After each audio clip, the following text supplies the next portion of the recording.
students, in last lecture we have completed the points related to the population. Population attributes we have completed in the last lecture. In that, population size, population density, then natality in the population, mortality in the population, absolute natality, absolute mortality. All these points we have discussed in the last lecture, and lastly, for some examples or for some organisms, the direct counting is not done, and in case of birds, the trapping of the birds in a net that will be calculated, or in case of tigers, the pug marks or the fecal pellets that considered, and accordingly the number of tigers or number of birds have been counted, that we have seen in the last lecture. Now, related to this population, another aspect here, the population growth that we have to study in this lecture, and how the different factors are responsible for increasing the population or decreasing the population are responsible, that also we have to study in this lecture. So here the population growth, the size of population for any species is an important parameter. When we are considering one population, then what size of population is present, it is also important parameter in case of the population. So here this population size is always changing with the time, and is depending on the various factors, that is food, predation pressure and adverse weather. Population, मग human population असेल किंवा मग जंगलामधलं कुठल्याही ॲनिमलचं आपण population घेतलं की tiger population, elephant population असेल किंवा अदर कुठलेही ऑर्गॅनिझमचं पॉप्युलेशन असेल, तर ते पॉप्युलेशनची साईज जी आहे ही ऑलवेज चेंज होत राहते. त्या चेंज होण्यासाठी अनेक फॅक्टर्स रिस्पॉन्सिबल आहेत. जसं आपण बघितलं की अवेलेबिलिटी ऑफ फूड, त्यांना मिळणारं अन्न किती आहे त्याच्यानुसार पॉप्युलेशनची साईज कमी जास्त होऊ शकते. त्याचबरोबर प्रिडेशन प्रेशर, त्यांना पकडणारे जे प्रिडेटर आहेत, भक्षक आहेत, त्यांची संख्या किती आहे आणि त्यांच्यामध्ये किती कॉम्पिटिशन आहे, त्याच्यानुसार आपल्याला चेंज झालेलं बघायला मिळेल. आणि adverse climatic condition, adverse weather, तिथलं वातावरण जे आहे, एन्व्हायरमेंटल कंडिशन जे आहेत, त्या काय अफेक्ट करतात त्याच्यानुसार आपल्याला पॉप्युलेशनची साईज कमी जास्त झालेली बघायला मिळते. Here these changes in population density give idea whether it is flourishing or declining. आणि म्हणून ह्या पॉप्युलेशन साईज जो आहे, साईज ऑफ पॉप्युलेशन जो आहे किंवा साईज ऑफ पॉप्युलेशन डेन्सिटी आहे, त्याच्यावरून आपण ते पॉप्युलेशन डिक्लायनिंगच्या दिशेने जाते का फ्लरिशिंगच्या दिशेने जाते हे आपल्याला ओळखता येऊ शकतं. डिक्लायनिंग म्हणजे काय, पॉप्युलेशनची ग्रोथ कमी होणे, आणि फ्लरिशिंग म्हणजे काय, पॉप्युलेशनची ग्रोथ वाढणे. या दोन्हीपैकी काही होत असेल तर कशावरून कळणार आहे आपल्याला, तर changes in population density. Population density जर आपण कॅल्क्युलेट केली तर त्याच्यानुसार आपण whether that population is growing, that is flourishing or it is declining, म्हणजे त्याची ग्रोथ डिक्रीज होते हे आपल्याला समजू शकते. तर ते आपल्याला बघायचं आहे. त्याच्यासाठी एक इथं आपल्याला रिप्रेझेंटेशन बघावं लागेल. इथे एक चार्ट दिलेला आहे. त्या चार्टमध्ये पर्टिक्युलरली 3 कलरचा वापर केलेला आहे. एक ब्ल्यू कलर आहे, एक येलो कलर आहे, एक रेड कलर आहे. ब्ल्यू कलरमध्ये एज बिटवीन 0 to 14, ज्याला आपण प्री रिप्रोडक्टिव्ह एज ग्रुप म्हणू शकतो, तो डिनोट केलेला आहे. येलो ग्रुपमध्ये 15 to 44 जो रिप्रोडक्टिव्ह एज ग्रुप आपल्याला कन्सिडर करता येईल. आणि रेड कलरमध्ये 45 to 85 जो पोस्ट रिप्रोडक्टिव्ह एज ग्रुप असेल. आणि मग एखाद्या देशामध्ये आपण त्यामधली लोकसंख्या मोजली आणि त्या लोकसंख्येमध्ये प्री रिप्रोडक्टिव्ह किती आहे, रिप्रोडक्टिव्ह किती आहे, पोस्ट रिप्रोडक्टिव्ह किती आहे, याचं आपण कॅल्क्युलेशन केलं आणि त्याचं जर रिप्रेझेंटेशन मांडलं तर या पद्धतीनं एज पिरॅमिड आपल्याला तयार झालेली बघायला मिळते. इथं वेगवेगळ्या देशांचं पॉप्युलेशन मोजून तिथली कंडिशन कशी आहे हे दाखवलेलं आहे. त्याच्यासाठी ब्ल्यू कलर जो आहे तो प्री रिप्रोडक्टिव्ह दाखवतो, येलो कलर जो आहे तो रिप्रोडक्टिव्ह ग्रुप दाखवतो, आणि रेड कलर जो आहे तो पोस्ट रिप्रोडक्टिव्ह ग्रुप दाखवतो. तर आपल्याला इथं बघायचं आहे की age pyramid for countries with rapid growth और स्लो ग्रोथ और झिरो ग्रोथ और negative population growth rates. So in various countries the population growth growth rates are variability can seen by observing this graphical representation. So here some are showing rapid population growth, some are showing slow population growth, some are showing zero population growth, or some are showing negative population growth. म्हणजे पॉप्युलेशनची वाढ होत नाही तर उलट population कमी झालेलं आपल्याला बघायला मिळतं. 4 ग्रुप्स आहेत इथं. फर्स्ट ग्रुपमध्ये आपण बघितलं तर रॅपिड ग्रोथ रेट आपल्याला बघायला मिळेल. तिथे एक्झाम्पल आहे केनिया आणि नायजेरिया. रॅपिड ग्रोथ का तर प्री रिप्रोडक्टिव्ह एज ग्रुपमधली संख्या जास्त आहे. तुम्ही बघू शकता ही संख्या जास्त आहे. याच्यापेक्षा कमी संख्या आपल्याला कुठं बघायला मिळते रिप्रोडक्टिव्ह एजमध्ये, आणि अतिशय कमी संख्या कुठं बघायला मिळते आपल्याला पोस्ट रिप्रोडक्टिव्ह एज ग्रुपमध्ये. त्यामुळे जरी हे पोस्ट रिप्रोडक्टिव्हमधले व्हॅनिश झाले, मरून गेले, तरी रिप्रोडक्टिव्ह एजपासून जे नवीन तयार होणार आहेत आणि प्रीमधले पुन्हा रिप्रोडक्टिव्ह एजमध्ये जाणार आहेत. त्यामुळे ऑलवेज इथं काय होणार आहे पॉप्युलेशनची ग्रोथ झालेली आपल्याला बघायला मिळणार आहे. त्यामुळे प्री रिप्रोडक्टिव्ह एज जास्त आहे आणि म्हणून याला आपण रॅपिड ग्रोथ म्हणणार आहे. एक्झाम्पल आहे इथं केनिया आणि नायजेरिया. सेकंड एक्झाम्पल इथं स्लो ग्रोथ दाखवलेली आहे. ग्रोथ आहे परंतु स्लोली ग्रोथ होती आहे युनायटेड स्टेट्स आणि ऑस्ट्रेलिया. त्याच्यामध्ये जर आपण बघितलं तर ऑलमोस्ट रिप्रोडक्टिव्ह आणि प्री रिप्रोडक्टिव्ह यांची संख्या आणि पोस्ट रिप्रोडक्टिव्ह ह्या तिन्हींची संख्या कशी आहे ऑलमोस्ट इक्वल असण्यासारखी आहे. आणि म्हणून इथं आपल्याला स्लो ग्रोथ झालेली बघायला मिळते. रॅपिड ग्रोथ बघायला मिळणार नाही कारण यांची संख्या आणि यांची संख्या ही इक्वल असलेली आपल्याला बघायला मिळते आणि म्हणून तिला काय म्हटलेलं आहे स्लो ग्रोथ रेट म्हटलेलं आहे. थर्ड इथं दिलेलं आहे डेन्मार्क आणि इटली. या कंट्रीजमध्ये बघितलं तर झिरो ग्रोथ म्हटलेलं आहे. वाढत झालेली नाही का तर प्री रिप्रोडक्टिव्हची संख्या जी आहे तेवढीच पोस्ट रिप्रोडक्टिव्हची आहे आणि तेवढीच आपल्याला इथे काय बघायला मिळेल रिप्रोडक्टिव्हची बघायला मिळेल. त्यामुळं जेवढे जन्माला येतील तेवढेच तिथं मृत होणार आहेत. त्यामुळे संख्या कशी राहणार आहे तिथे इक्वल राहणार आहे. जास्त वाढ होण्याची बघायला मिळणार नाही, जास्त घट झालेली बघायला मिळणार नाही. म्हणून झिरो ग्रोथ म्हणलेलं आहे. एक्झाम्पल आहे डेन्मार्क आणि इटली, हे लक्षात ठेवायचं आहे. आणि चौथ्या याच्यामध्ये निगेटिव्ह ग्रोथ म्हणलेलं आहे. जर्मनी आणि हंगेरी या देशांमध्ये सांगितलेलं आहे. Because here the individuals from this pre reproductive age group are very few are very low in number. ही संख्या अतिशय कमी आहे. 1, 2, 3च घरं दाखवलेली आहे. रिप्रोडक्टिव्ह एज जास्त आहे आणि त्याच्यापेक्षा पोस्ट रिप्रोडक्टिव्ह एजची संख्या जास्त आहे आणि ऑटोमॅटिकली पोस्ट रिप्रोडक्टिव्हची संख्या जास्त आहे. प्री रिप्रोडक्टिव्हची कमी आहे. त्यामुळे तिथं ग्रोथ होणारच नाही. उलटं आहे त्याच पॉप्युलेशनमध्ये घट झालेली आपल्याला बघायला मिळेल आणि म्हणून त्याला काय म्हणलेलं आहे निगेटिव्ह ग्रोथ रेट म्हणलेलं आहे. बघा इथं चारही डायग्राममध्ये कंपॅरिझन जर आपण केलं तर इथं प्री रिप्रोडक्टिव्हची संख्या खूप जास्त आहे म्हणून आपल्याला रॅपिड ग्रोथ बघायला मिळते. इथं संख्या इक्वल प्रमाणामध्ये आहे तिन्हींची, त्यामुळे स्लो ग्रोथ आपल्याला बघायला मिळेल. इथं झिरो ग्रोथ म्हणलेलं आहे कारण तिन्हींची संख्या थोडीशी फार इक्वल प्रमाणामध्ये असल्यामुळे जेवढे वाढतील तेवढेच मृत झालेले बघायला मिळतील म्हणून झिरो ग्रोथ म्हणलेलं आहे. आणि इथं जर आपण बघितलं तर प्री रिप्रोडक्टिव्हची संख्या खूपच कमी आहे. त्याच्यापेक्षा रिप्रोडक्टिव्ह आणि पोस्ट रिप्रोडक्टिव्हची संख्या जास्त आहे. त्यामुळे ऑलमोस्ट तिथं काय होणार आहे पॉप्युलेशन डिक्रीज होणार आहे आणि म्हणून त्याला निगेटिव्ह ग्रोथ म्हणलेलं आहे. So with the help of this graphical representation we can say that such type of pyramid is showing a rapid growth. This pyramid is showing slow growth. It is showing zero growth and this is showing negative growth. Okay, so it is from the state board textbook the points related to this population growth. Now from this population growth point the NCERT some other graphical representation is shown and on that some questions are also asked in the NEET exam. So related to this population growth we have to see the point from the NCERT. त्याच पॉईंटचं आपल्याला थोडंसं वेगळं discussion NCERT मध्ये दिलेलं आहे. Population ग्रोथच्या रिलेटेडच आहे म्हणून तिथं फॉर नीट आपण त्याच पॉईंटमध्ये घेतलेलं आहे. If age distribution is plotted for the population the resulting structure is called as an age pyramid.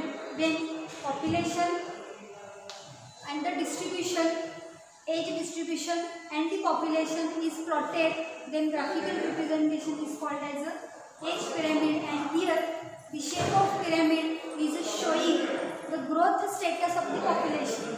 Means what is the shape of pyramid? It is responsible for concluding whether the population is growing or decreasing or vanishing. So here the three status we can conclude here, whether the growing population is there or stable population is there or declining population is there.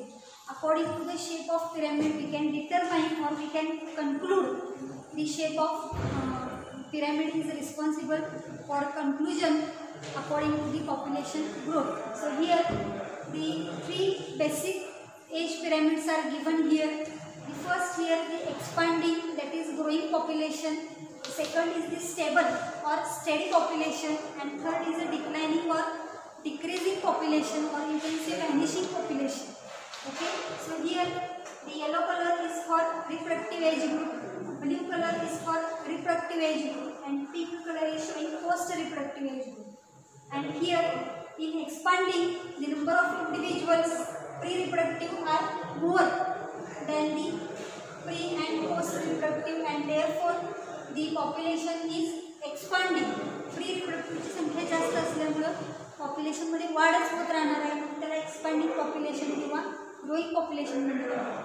Here the second pyramid, the post pre reproductive and the reproductive both are showing equal number, and therefore the population is showing stable population, there is no growth or no decrease, and here hence it is called as a stable population. इथं संख्या जवळपास एकसारखीच आहे तीनची, म्हणून हे stable असणार आहे, वाढही होणार नाही घटही होणार नाही. आणि थर्ड डिक्लाइनिंगमध्ये बघितलं तर प्री रिप्रोडक्टिव्ह एज ग्रुपची संख्या अतिशय कमी आहे, त्याच्यापेक्षा रिप्रोडक्टिव्हची जास्त आहे आणि त्याच्यापेक्षा पोस्ट रिप्रोडक्टिव्हची जास्त आहे.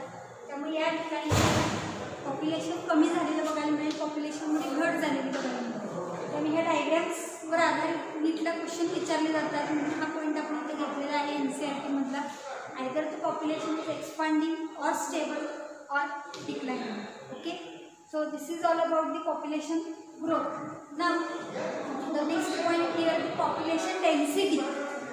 पॉप्युलेशन डेन्सिटी त्याला आपण लोकसंख्येची घनता असं मराठीमध्ये म्हणू शकतो. डेन्सिटी म्हणजे घनता, ॲक्च्युली किती संख्या आहे त्याच्यानुसार पॉप्युलेशन डेन्सिटी काय केली जाते, कॅल्क्युलेट केली जाते.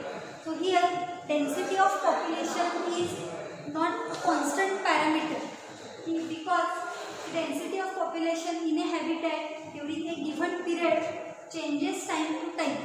आत्ता जर आपण लोकसंख्या मोजली तर अनेक 2 महिन्यांनी संख्या तीच राहणार नाही, संख्येमध्ये वाढ झालेली असू शकते किंवा घट झालेली असू शकते. Hence population density does not remain constant for a particular habitat for a particular given period, because it is changing from time to time.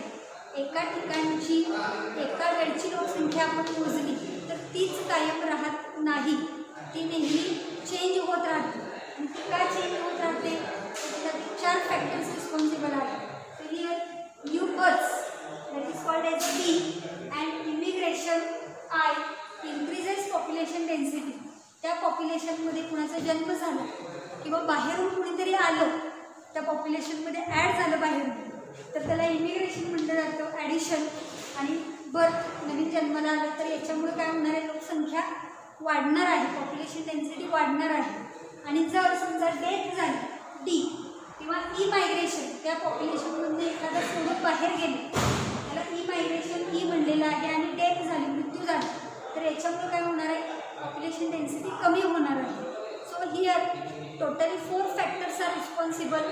2 are for increasing population density, birth and immigration, and 2 are responsible for decreasing population density, death and emigration. So all these factors are responsible for changing the population density. Okay, now here immigration, as we know, is the number of individuals of the same species that have come into the habitat from outside during the time period. म्हणजे एखाद्या particular हॅबिटॅटमध्ये त्याच स्पेसिसमधल्या एखाद्या ऑर्गॅनिझमची entry झाली, तो बाहेरून आतमध्ये आला, तर त्या कंडिशनला काय म्हटलं जातं, इमिग्रेशन म्हटलं जातं. पॉप्युलेशनमध्ये तो ॲड झाला. आणि त्याच पद्धतीने इमायग्रेशन म्हणजे काय, Wien the population from the population some individuals are living that particular habitat. So here immigration, e-migration is the number of individuals of the population who left the habitat during the time period. त्या ठराविक पिरियडमध्ये कोणीतरी सोडून गेलं ते population, particular एखाद्या स्पेसिसचं population आपण calculate करून ठेवलेलं आहे की समजा फॉर एक्झाम्पल की एका जंगलामध्ये 100 वाघ आहेत आणि त्या 100पैकी 2 वाघ तिथली जागा एखाद्या पर्टिक्युलर जागेच्या बाबतीमध्ये आपण काउंटिंग केलेलं असेल आणि त्या 100पैकी 10 वाघ सोडून गेले तर राहिले 90, म्हणजे पॉप्युलेशन डेन्सिटी काय झाली, कमी झाली.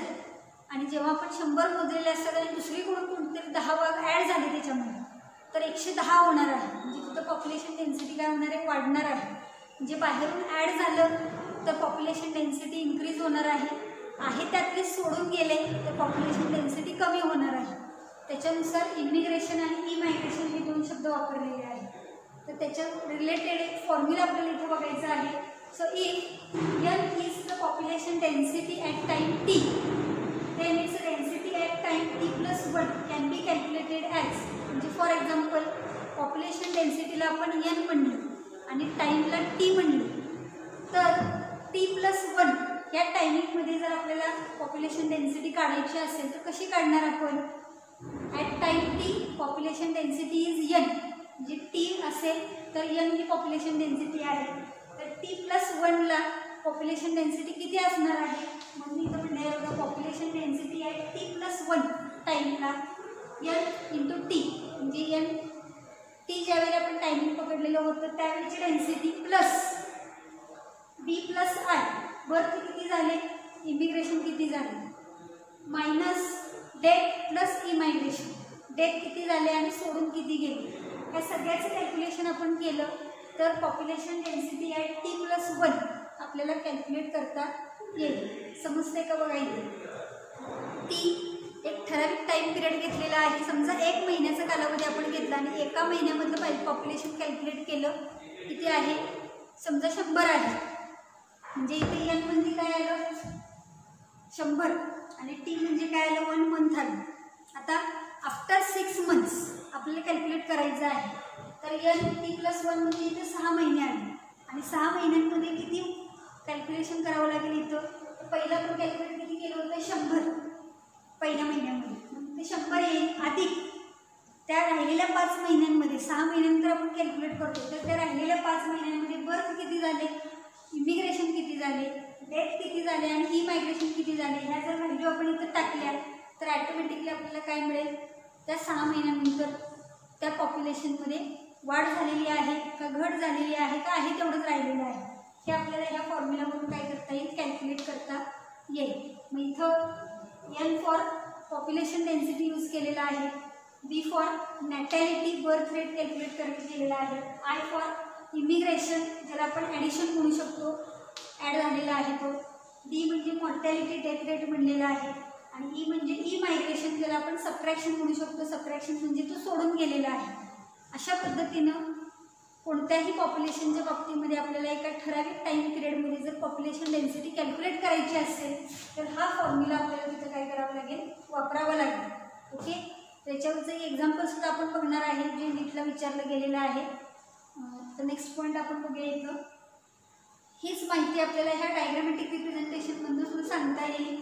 पॉप्युलेशन डेन्सिटी n ही पॉप्युलेशन डेन्सिटी त्याच्यामध्ये वाढ कधी होणार आहे, एकतर इमिग्रेशन झाल्यामुळं इमिग्रेशन प्लस चिन्ह दिलेलं आहे म्हणजे बाहेरून कुठेतरी ॲड होणार आहे, किंवा मग बर्थ झाल्यामुळे नॅटॅलिटी बर्थ प्लस चिन्ह दिलेलं आहे. समजा बर्थ झालं तर पॉप्युलेशन डेन्सिटी वाढणार आहे, समजा इमिग्रेशन झालं तर पॉप्युलेशन डेन्सिटी वाढणार आहे, म्हणून इथं प्लस चिन्ह वापरलेलं आहे. पॉप्युलेशन डेन्सिटी कमी कधी होणार आहे, जर तिथं ई-मायग्रेशन झालं म्हणजे या पॉप्युलेशनमधून सोडून कुणीतरी बाहेर गेले तर काय होणार आहे, तिथं कमी होणार आहे लोकसंख्या. त्याच पद्धतीनं जर मॉर्टॅलिटी डेथ झाली तिथं तर ॲटोमॅटिकली संख्या काय होणार आहे, कमी होणार आहे. त्यामुळे जेव्हा संख्या वाढणार आहे तिथं प्लस चिन्ह वापरलेलं आहे, जेव्हा संख्या कमी होणार आहे तिथं मायनस चिन्ह वापरलेलं आहे. Population density increases with the help of नॅटॅलिटी and immigration and population density decreases with the help of e-migration and mortality. त्यामुळे हा एक डायग्रामॅटिक रिप्रेझेंटेशन आहे, हे सुद्धा आपल्याला एक्झामच्या दृष्टीने महत्त्वाचं आहे. क्वेश्चन विचारला जाऊ शकतो. Okay, now here related to these points that we have studied in this lecture, some questions were asked in the NEET exam. So here the 2020 म्हणजे आत्ताच्याच परीक्षेमध्ये जी झालेली आहे 13 सप्टेंबरला परीक्षा होती त्यावेळेला हा क्वेश्चन विचारलेला आहे. Which of the following is not an attribute of a population. बघा आत्ताची आपली 13 सप्टेंबरला नीट एक्झाम झाली त्यावेळेला हा प्रश्न विचारलेला आहे की which of the following is not an attribute of a population. पॉप्युलेशनचा ॲट्रिब्यूट कोण नाही. Species interaction, sex ratio, natality, mortality. In last lecture we have seen these points, the population attributes, and among that in population attribute we have studied the natality, mortality and the male female ratio, that is sex ratio. We have not seen the species interaction, and therefore the correct answer of this MCQ is species interaction is not attribute of population. हे त्याला आपल्याला उत्तर सांगता येईल. हा आत्ताचा एक्झामचा question आहे. नेक्स्ट क्वेश्चन इथं 2013 साली विचारलेला आहे. A biologist studied the population of rats born. उंदरांच्या जन्माच्या बाबतीमधलं एक स्टडी केलेला आहे. He found that the average natality was 250, average mortality 240, immigration 20, emigration 30. The net increase in population is. बघा आत्ताच आपण जो फॉर्म्युला बघितलेला आहे NT+1 is equal to NT into bracket D+I minus D+E. हा जो फॉर्म्युला आपण बघितला होता त्याच्यावर आधारित हा क्वेश्चन आहे. एका बायोलॉजिस्टनं स्टडी केलेला आहे उंदरांच्या जन्मावरती आणि त्याचं काय लक्षात आलं की ॲव्हरेज नॅटॅलिटी जी आहे म्हणजे बर्थ रेट जो आहे तो 250 आहे, ॲव्हरेज मॉर्टॅलिटी आहे डेथ रेट 240 आहे, इमिग्रेशन 20 आहे आणि इमायग्रेशन 30 आहे. तर नेट इन्क्रीज किती असेल 10, 15, 5 आणि 0. तर तुम्ही हा व्हिडिओ बघताना हे पॉज करा आणि त्याचं कॅल्क्युलेशन करा आणि उत्तर काय येते ते बघा. मी लगेच तुम्हाला सांगते इथं उत्तर काय येते ते. तर उत्तर इथे येईल 0, कारण इथं नेट पॉप्युलेशन आपल्याला काढायचं आहे. D+I minus D+E. Birth rate जो आहे तो 250 दिलेला आहे. त्यानंतर I म्हणजे इमिग्रेशन तो 20 दिलेला आहे. डेथ रेट जो आहे तो 240 दिलेला आहे आणि इमायग्रेशन जे आहे ते 30 दिलेलं आहे. त्यामुळे दोन्हीची बेरीज केली तर 270 वजा 270 0 येईल. त्यामुळे 0. असा एक सिम्पल क्वेश्चन आहे बघा मॅथमॅटिकल की जो आपण इझिली सॉल्व्ह करू शकतो. हा फॉर्म्युला फक्त लक्षात ठेवायचा. नेट पॉप्युलेशन काढण्यासाठी birth plus immigration minus death plus emigration एवढा फॉर्म्युला लक्षात ठेवला की आपण इझिली कॅल्क्युलेट करून उत्तर देऊ शकतो. Okay, now the next question here from this age pyramid. What type of human population is represented by the following age pyramid. या एज पिरॅमिडमधून कोणत्या टाईपचं पॉप्युलेशन आपल्याला सांगता येईल. हा प्री रिप्रोडक्टिव्ह एज ग्रुप आहे, हा रिप्रोडक्टिव्ह आहे आणि हा पोस्ट रिप्रोडक्टिव्ह आहे. व्हॅनिशिंग पॉप्युलेशन आहे, स्टेबल पॉप्युलेशन आहे, डिक्लायनिंग पॉप्युलेशन आहे, काय एक्सपांडिंग पॉप्युलेशन आहे. तर काय सांगता येईल बघा इथं प्री रिप्रोडक्टिव्हची संख्या अतिशय कमी आहे, रिप्रोडक्टिव्हची जरा जास्त आहे, पोस्टची त्यापेक्षा जरा जास्त आहे. काय येईल यातलं उत्तर काय येईल तर डिक्लायनिंग पॉप्युलेशन, कारण इथं प्री रिप्रोडक्टिव्हची संख्या कमी आहे या दोन्हींच्या पेक्षा म्हणून त्याला आपण डिक्लायनिंग पॉप्युलेशन असं म्हणू शकतो. Okay, now we have to stop here. In the next lecture we are going to see the next point, that is the growth models of the population, and that is very large point we have to study in the next lecture.